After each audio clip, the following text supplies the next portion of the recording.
namshukuru Mungu. Kipindi nilipohamia hapa Katoro ilikuwa mwaka wa 2016. Ilikuwa 16. Kwa nilipokaa kama vile miezi 7 niliugua sana, tena sana. Mikono ilikuwa sifanyi kazi. Yaani nikawa mtu wa kulala tu mpaka mume wangu aliniwekea mfanyakazi.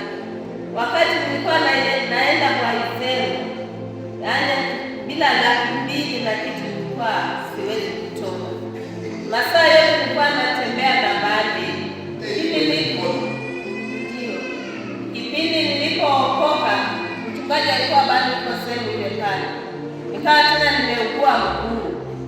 Nikienda pale kanisani, siku nilipoanza kwenda pale kanisani nilikutana na mtu amekuja kuloga kanisa saa 11. Alikuja kuloga pale kanisani kipindi bado tuko pale. Nikawa nimekuja na dawa. Nikasema sasa mchungaji anasema ombeni tu. Nakumbuka hapo alikuwepo. Ombeni tu sawa bali ninaangalia ninatetemeka huko na huko alafu nimekutana na mtu analoga kanisa. Ikawa nimeendelea hivyo kwenda pale kanisani. Mwisho nikahamia hapa. Yaani nikiwa naumwa. Siku moja nikaona mimi siwezi kuja hapa kanisani. Nikawa nimelala ndani kwa naumwa sana.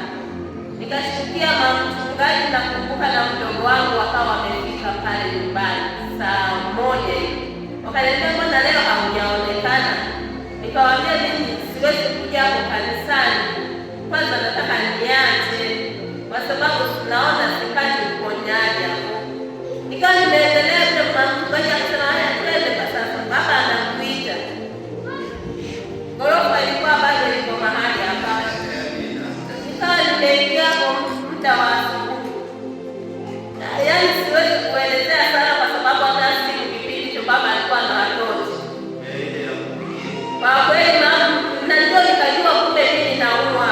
Naumwa sio kwamba ni ugonjwa wa kawaida. Kumbe naumwa kitu kingine. Nilipofika kwanza hapo kwenye gorofa baba aliniuliza, "Mbona umevaa hiyo bandi?" Nikamwambia hii ni saa baba. Nikamwambia hivyo akasema kumbe hiyo ni saa. Haya. Kwa kweli nilifanywa maombezi na mshukuru Mungu mimi nilikuwa na vifungo vingi sana.